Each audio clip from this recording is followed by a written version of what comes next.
Hey everyone! Today's a special episode of the podcast because I get to interview Essi Mathews, author and illustrator of the Acquisitions Bureau over on Webtoon. Even if you're not familiar with Essi's gorgeous art, you'll get a lot out of this episode as we're actually talking about history and using fiction to honor reality.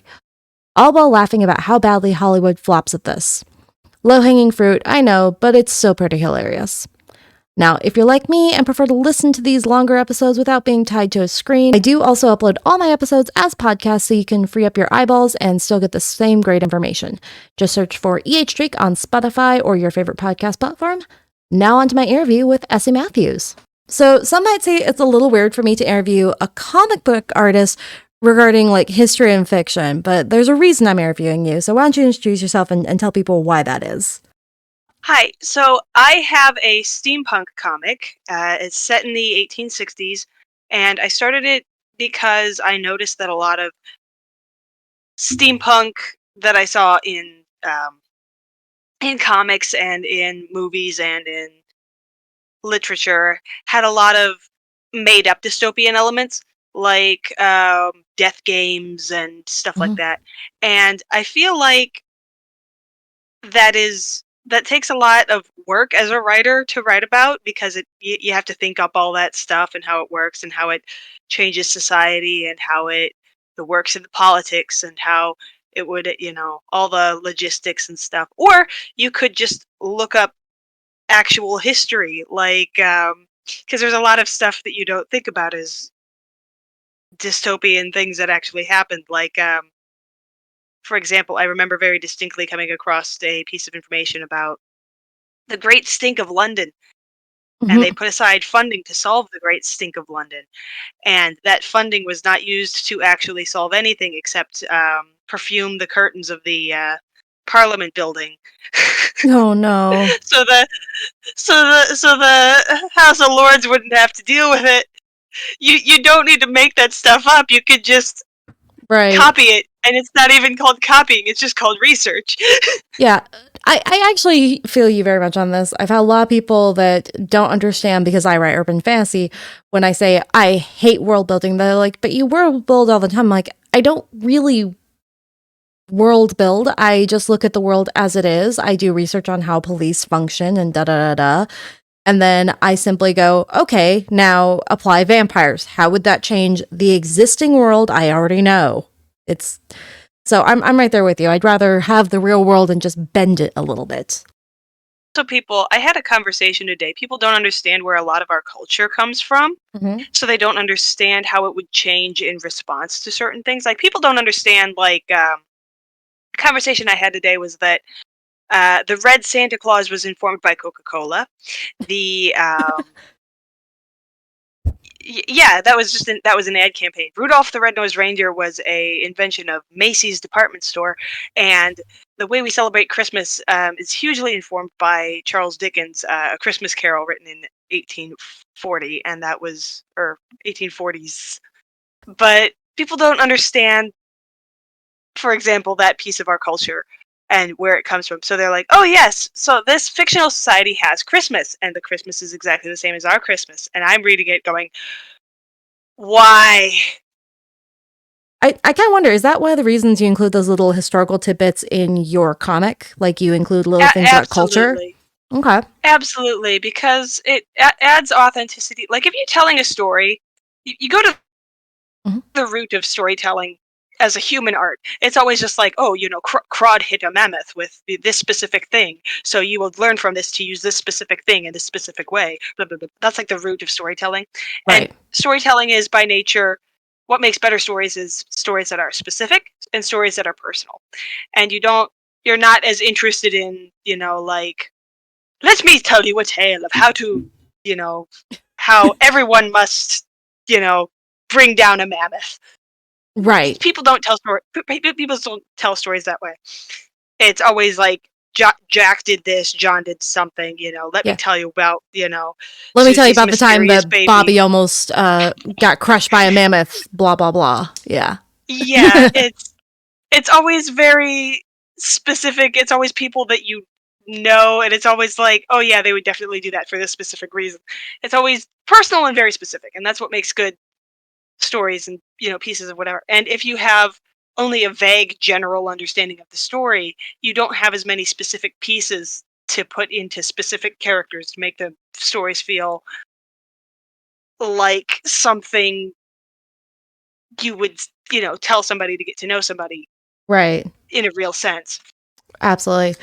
So, kind of in the interest of comparison, we've selected a few movie clips, and these are beloved films with quite a large audience. I think actually there's a TV show in there, pardon me. But either way, and I think we're all kind of wondering what the writers got right, and if anything, what they lost or when they got it wrong, what they sacrificed. So that's kind of what I want your take on. Cool. All right. So first up is everyone's favorite Elizabeth Swan dive from the Pirates of the Caribbean. I can't breathe. Yes, I'm a bit nervous myself. And then they made me their chief. The fact that it shows her sink very, very nicely, and she's not like floating on top of the water in this, ball gown. Yeah. And I like that he had to take the dress off, and he's not just like swimming with her in this dress.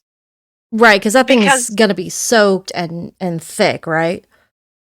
Yeah, because anybody who's gone to the beach in a t-shirt knows that even that's heavy. Right. So imagine, because a lot something that people tend to mention, like when they see historical dresses, is like, oh, wouldn't that be hot? And I'm like, well, you're basically carrying around your own tent, so you're actually surprisingly cool.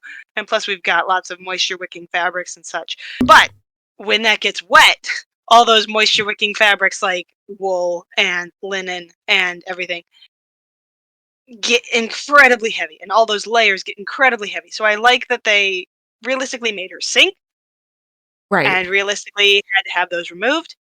The tangent that I'm going to go on about what is incorrect is that is not a corset. That is not a corset. It is not supposed to shape you that way. It is not supposed to be tight-laced. It is not built for that. It is basically meant to just, be a proto bra / belt that holds your skirts up. Right, because when I'd mentioned using this clip, you had told me that should be a stay. Yeah, right? Stays, plural. Oh, stays. Pardon me, ma'am. Like pants, if you think about it. Okay, gotcha. Okay, gotcha. So those are stays. It's plural because it used to be two things that were joined together with laces, and then it became one thing that was joined together. Okay. It was originally two pieces, and not like today where you have like, lace in the back and the front's a zipper, but it was two pieces because it was laced on both sides, is what I'm kind of hearing. Yeah, and that was an earlier version, like 1600s instead of 1700s, and it was like a pair of bodies, and which is where we get bodice from. Now, with stay then, or pardon, with stays, would those cause you to have any breathing issues then? No, because if you look at it, it doesn't. It's a cone instead of like a wasp shape. Gotcha. Okay. So it's not really compressing anything. It's just holding your dress in a particular way. Because we all know that clothes look best when they're fitted to you, right? And the structure underneath was to just kind of distribute things in a way that it's just like Spanx or shapewear, really. It's not meant to be constricting. It's just meant to be shaping. Okay. So what would happen if you were trying to tighten it to the point that it would cause a breathing issue? What would even happen to the clothing? So you may notice that these do not have metal eyelets. They have sewn eyelets. Hand sewn eyelet holes.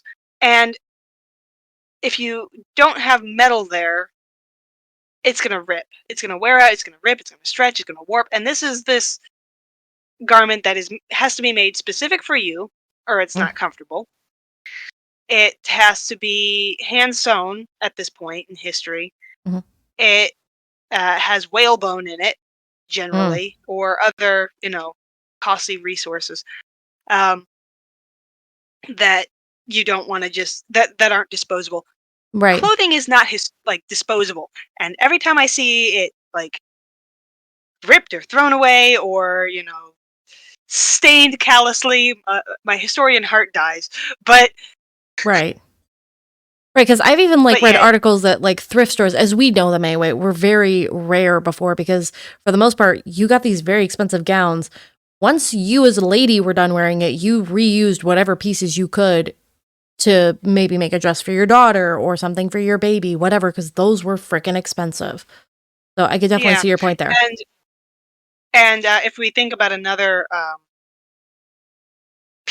part of this film, there's that piece where they have Elizabeth Swann's dress that they want to see her in. For one thing, they just have that on a pirate ship, and you might think, oh, why do grungy pirates have this dress? And it's like, because that's a lot of fabric. Fabric is expensive. It is treasure, Yeah. believe it or not. And then they have Pintel and Rigetti in the dresses later, and it's just like, well, yeah, those are valuable dresses. See all that handmade lace? Like that's expensive. They didn't have embroidery machines. Somebody had to sew that. Okay, so let's say, for example, you were writing this scene, right? The whole point is that Bella Swan has to end up in the water so the coin can go off and the dramatic music can play and the pirates can be summoned. So if you were writing the scene and you were trying to honor that history, how are you going to get her butt in the water realistically? So I know that modern audiences probably wouldn't understand the value of lace, but they had the whole scene where they are explaining, like, oh, it's a corset, it's new, it does this, you can't breathe. So I would have had a scene instead being like, this is a beautiful lace parasol that somebody spent upwards of 100 hours to make. And yes, that is a realistic estimate for how long it would take to make a lace parasol by hand. And have her up on the wall, and she has this beautiful lace parasol, Mhm. and then the wind is blown over and she doesn't let go of it because it's so fucking expensive. And then she's toppled over into the water. That's how I would do that. As opposed to fashion is constricting. Right. Right. So you're Thing. thinking more like having her be practically concerned in a very realistic way about, oh, this is a very valuable item I just got. I do not want to lose that. Yes. And I feel like that would more fairly portray how women in fashion interact. Because right here it's just like, oh, I can't breathe. Somebody is making me wear this corset because whatever. It's not, this is very expensive. I like it a lot. I'm going to try to keep hold of it kind of thing, which is, I feel, a lot more fair to her as a character. Because, if it was a guy who just got like a Rolex or something, he's not going to want to let that go either. So Right. It's giving her a little bit more of her agency back is kind of what I'm hearing. yeah, it makes a bit more sense as opposed to like, this garment was foisted upon her, she's restricted, blah, blah, blah. All fair. So let's say you had to either pass or fail this movie for honoring history because you're talking about, the skirts are heavy. He has to actually cut the dress off to get her out of the water. Like, a lot of details they got right, but this corset doesn't exist yet. So where would you put this? Well, yeah, they're calling it something that it isn't, and they're using it as something that it's not. I would say a C, only because I want to sing a sea shanty for the pirates. Fair. So Pirates of the Caribbean gets a historical C, not for the borderline zombies, but for impossible fashion choices and lazy writing. And the pun. I know exactly what you mean, love. Now, for our next clip, we have something a wee bit more relevant with Netflix's Bridgerton series. Oh, I'm already roasting. I complain the entire day, Eloise. Surely I cannot be expected to wear these fashions the entire day. I feel like a princess. Do I look like one? You truly wish to know what I think you look On like. your left! Oh, Gregory! It's our dear sister still not ready. Oh, she's only been readying herself the entire night. You mean her entire life? I shall run upstairs and hasten her along. No, Colin, wait. I'll do it. She likes me much better than you, Benedict. Did you say that? Everyone says that. Oh. Daphne! You must make haste! Should you think she heard me? So, the thing that I want to point out about this is we are never given a reason why Eloise does not want to wear these dresses. We see her wearing these kinds of dresses all the time that she doesn't complain about. She doesn't, and she's not explaining why. Is it because they're white and she doesn't want to worry about getting them dirty? Is it because they are symbolic of the event that's happening? Is it because they are ill-fitting? Is it because they are uncomfortable? We never get any of those reasons. Right. It just seems like And- she's kind of almost, it's kind of like those tomboy characters that, oh, you're going to make me wear heels? Like, give me a reason why. She wears high heels, I wear sneakers. She's cheer captain and I'm on the bleachers. And I feel like part of that is balancing the amount of context the audience likely has. I feel like this is treated like tomboy shorthand because, Right. we as a modern audience understand heels are uncomfortable and they're hard to run in. And if you establish a character as, being predisposed to choose things that are comfortable and or wanting to run at some point, then that makes sense. But we don't have that benchmark for Eloise. This is her establishing character Right. moment, but there isn't any substance behind it. Right. There's no context to add that substance that we need. Yeah. So they're trying to like color everything through this lens of her being a tomboy or a feminist or what have you, but we haven't established what it's supposed to be telling us in the first place. Right. Instead, she just kind of comes across extraordinarily like argumentative, and contrarian is another word I think you've used when we've talked about this character in the past. Yeah, she's contrarian for contrarian's sake. That's the only context we have for it, is that it is different from those around her. And if that is all we have, it comes off very like, I'm not like other girls for the sake of not being like other girls, because that means something, I guess. Nah, especially like it doesn't come across, I think, the way the writers meant. Yep. That being said, I know we're talking about historical choices and honoring history. I want to, at least be realistic here and not just, avoid the potential elephant in the room that the show made some rather interesting choices. They decided to do a alternate universe is how I think of it, where race is not as big of a deal at this time in history. And I think that they handled that as well as they could have, for what it is. But at the same time, they seem to have kept other historical elements intact. And again, I think that's a fascinating choice. I hope they had the writer's consent to do that. But having made those choices, it seems weird to me that they would, like you said, decide to just keep this character so monotone in her arguments that she's just argumentative, but not really applying context. There's a lot of nuance to these kind of characters. And I feel like a lot of times people want to make these characters and make it clear that these characters are these characters, but they don't want to have a nuance to dive into the arguments themselves. It's like one of those things where you're trying to represent anything. Mhm.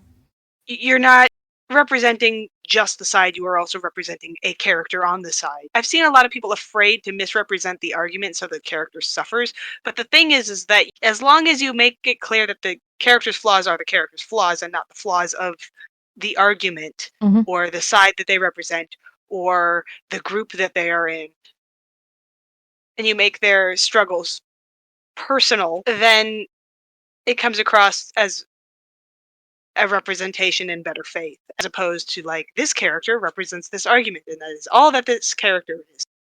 So, again, if you had to give this a pass or a fail on Bridgerton for history, again, putting aside the stuff they quite obviously intentionally did, we're not going to hold them accountable for that because that'd be like holding the zombies against Pirates of the Caribbean.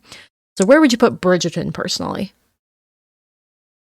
D, really? Fair enough. And why would that be? Because they try to translate a lot of stuff for modern audiences. Like they bedazzle a lot of stuff. They're translating the wrong things. So what I'm hearing is Bridgerton gets a D in part because of all the cover songs, but also just because they're not taking the subject matter seriously. Yeah, because I would rather have a greater understanding of the time be the result of Bridgerton than I would requiring less of the audience in order to understand the time period. Right. You would rather it be for the obvious choice being that they made race less of an issue. You'd rather see kind of what we talked about at the very beginning of the interview, where we see, okay, if race was not as much of an issue at this time, how does that impact everything else? How does that trickle into society? Because it absolutely would. And what are the things that do, in good faith, remain? Go on then. Chastise me. So lastly, we have something more in my wheelhouse, being a vampire author. We've got The Interview with the Vampire, and I can already hear the angry tappity taps, but I am not going to refer to that fan fiction that is trying to parade under the same title. It is garbage, and it will not be on my show. Deal with it. I need more light. I shall go blind if you do not bring me another lamp. Or let me fit this child during the day. I am afraid, madame, my days are sacrosanct. A little child she was, but also a fierce killer, now capable of the ruthless pursuit of blood with all a child's demanding. Let me kiss her better.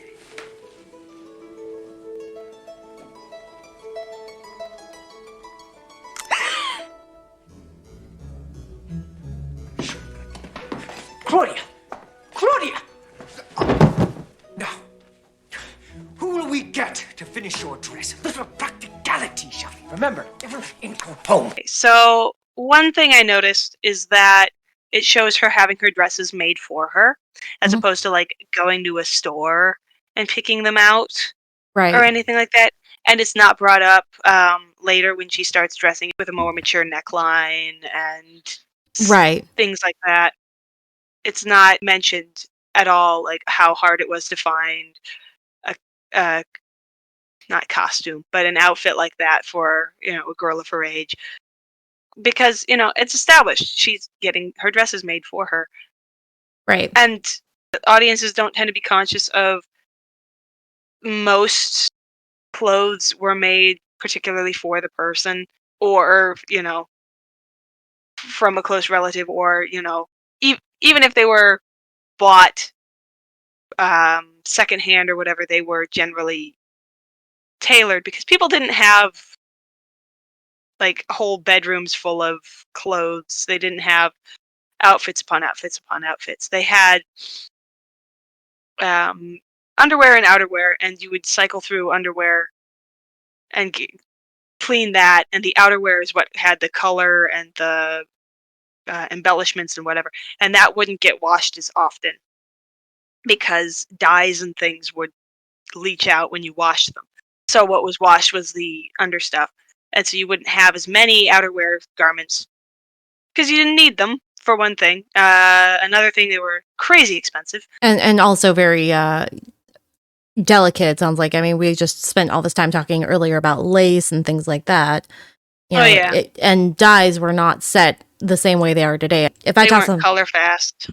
Yeah, if I toss something in the wash today, even now I have to be careful. I managed to dye a whole bunch of stuff in my house pink once. So I can only imagine, you know, older fabrics where that stuff probably leached out pretty much every time you started putting it in the water. It probably started just kind of draining a little at a time. Yeah, and you see a lot of instructions, old laundry instructions, that it was much preferred to spot treat your clothes, like you just wash the hem of a dress, Right. or you, unless it was like white and you could hit it with a stick. Because like old laundry is either extremely delicate or extremely brutal. There's like no in between. Gotcha. So yeah, I mean, you're definitely paying on exactly the thing that I think a lot of people wonder, which is really, could a little girl get dresses made to make it look like a lady? And you're saying, yeah, that's absolutely the case, because if you can afford to get your own clothes made, then you're gonna be able to request custom clothes, period. Yeah, and I don't think people are as conscious today of how wonderful it is to have clothes that are made just for you, and like every dress is your favorite dress. About that, because my mother loves sewing. She's one of the big reasons I am such a nerd. Hi, Mom. But yeah, she has made me several costumes. Like you said, it's something very specific to me. It's not, oh, you know, crafted from, yeah, I don't know, Debs or whatever. And I have some store-bought dresses that I've remade. I've put the more accurate waistlines in and stuff, and it's just so much better. It's such a shame people don't do that anymore. Right, you get to highlight the best parts of your figure and highlight the things that you like about yourself and that help you feel confident, versus the rest of us just going, these jeans fit well enough. That's one thing I think we've really lost historically, is that, you know, there's so much disposable fashion, but like none of it makes us really happy. And one thing we talked about previously when we were discussing the interview with a vampire was even just the toys. The toys used to be expensive because they were handcrafted, they were hand painted. And I definitely understand. I'm in the middle of repainting a toy box for my son, and it's literally taking me weeks. It's a process, but it's a process of love. I definitely agree with you. I think we've lost that as a society. All right. So again, where are we putting Interview with a Vampire? I'm gonna say B minus. Oh, the highest rating. Okay, why is that? Because it makes a point of stuff that you don't tend to think about. I like. There was one lady that Claudia hides in like her pile of dolls, Right. and I like that they don't just represent like the glamorous lords of whatever. It's like the lady who lived down the street and the people who were actually running the estate, and Claudia's mom, who is just, some lady off somewhere dying of something. I like that they don't just focus on the glamour, which I feel like a lot of vampire and kind of like court fiction tends to do. I feel like that adds a lot of depth to the world. It adds a lot to the themes of being a predator, and the easiest kind of prey are those kind of people instead of like lords and stuff. They casually introduced the idea that Claudia just has her dresses made for her, so that you aren't like, where did she get that dress? What store did she buy that from? Blah blah blah blah blah. Right. You have to ponder it. Basically, I'm kind of hearing it's getting that B minus because of attention to detail, like you said, with the background characters, but also for respecting its audience's intelligence, because it just sets up these themes seamlessly. It doesn't sit there and linger on them. Claudia, don't. Why not? Can't I change? So, I mean, obviously, this was mostly for giggles. No one really expects Hollywood to get it right. But that said, what is one thing you would really love writers and storytellers to take away from history and maybe bring forward? I feel like a lot of historical stuff has kind of a back when people were stupid approach to a lot of things. Like, I see a lot of representations of the Victorian era, and they're like, oh, this is back when fathers didn't love their kids. And it's like, no, obviously they did, but there are reasons for the situations that we see coming out of those times, and you gotta understand that those are oftentimes personal fumblings of the ball. Like, it's people falling through the cracks a lot of times. Women have had personalities forever, and I think you addressed this really well in your own comic with that little side note about your main female character, right? Because if she owns a tavern, it limits her ability to marry. You address this very well with that little side note there. Yes. So one of my characters, Eliza DeLacy, she has 5 brothers, and they have this brewery, and they love her. They want to protect her. They understand that she is a woman with agency, and yet they do not include her on the list of owners of the business, because if she marries, that would transfer directly to her husband by law. And then they would have very legitimate concerns over who this guy was, whether he would be able to manage the business, whether he would make a good partner, etc., etc. But since they love her and they are protecting her and they are providing for her, they figure she does not need a share of business, and so she can marry whoever she wants. So they don't keep her off the business records because they think she's incompetent or anything like that. They really do it as an act of love and to give her as much agency and freedom as they can. They're operating within the limits that they understand. Yes. And I don't think people are willing to try to translate that for an audience. They are not conscious of the fact that people are people no matter what time they live in. They aren't conscious of the idea that these rules were made for a reason. Sometimes those reasons are well-intentioned. Sometimes they are to uphold power structures, things like that.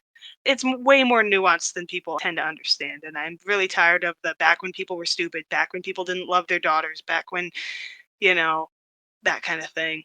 Yeah. I mean, and I definitely agree with you. Just again, hearing all your passion though. So if you just could wave that magic wand and suddenly people started approaching fiction with that lens, what do you think the impact would be? Just like off the top of your head. I feel like it would potentially lead to a greater understanding of the traditions that inform our daily life and where our current beliefs come from. Tradition is meant to serve the people. People are not meant to serve tradition. And Right. I don't think that lots of people have been raised to understand where tradition comes from. And so they see the traditions they have as justifiable and understandable because they're used to them. And then they look at alien traditions and they think, oh, that's, bad and wrong because my traditions are right and their traditions are wrong, as opposed to Right. understanding where those traditions come from, how they inform the traditions we have, Well, I've also and heard letting us people letting reason through. Yeah, and I've also heard people recently start using the line, and I get where it comes from, that traditions are peer pressure from dead people. And I'm like, I get where you're coming from. But again, like you said, to just ignore where that tradition started is to ignore our history and why our ancestors chose to do these things. And there is a reason they chose. Whether or not it's a good reason we can discuss, but there's a reason. There is a nuanced conversation to be had about it, as opposed to just like back when people were stupid, time moves forward, all things get better with time. There are stuff that we have lost. There are reasons for these traditions. They do inform traditions we have now that perhaps still need to change. There's also the fact of like there's a very like, oh, this is back when people were stupid approach. Mhm.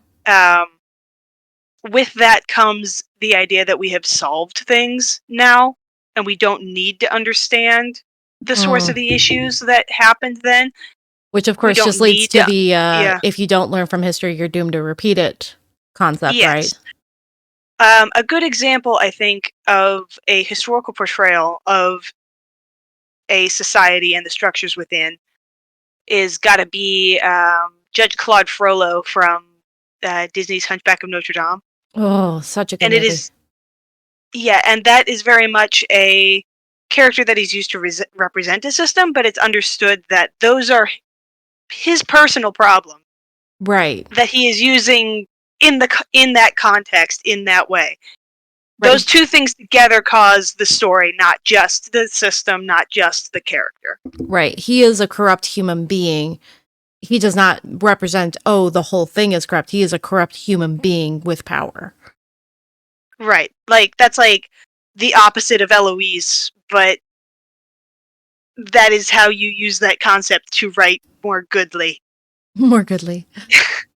All right. Well, thank you so much for being my very first interview. Where can people find you and that gorgeous artwork of yours? Aw, thank you. Well, they can find most of the gorgeous artwork on webtoons.com under Acquisitions Bureau, Mandatory Invitation. All right. And we'll make sure to link that below. Anything else you want to add to this or any takeaways you want the audience to have? Please comment! For the record, I believe she's asking you to comment on her comic, not on my channel, but please do both. All right. Well, thank you again. I almost called you Eloise. Thank you again, Essi. And you have a fantastic night, okay? That's the plan. What do you guys think of history? Can we add to fiction in a more realistic context? And can we honor the past while still writing fairy tales? Comment below and don't forget to hit the thumbs up or the subscribe button while you're down there. And if you want to support the channel, I always appreciate when you share the videos, or you can go to my website at ehdrake.com and check out the first 4 chapters of Blood Herring completely free. I am working on the final book in the trilogy right now, and that'll be out in 2025. Thank you so much, and happy writing.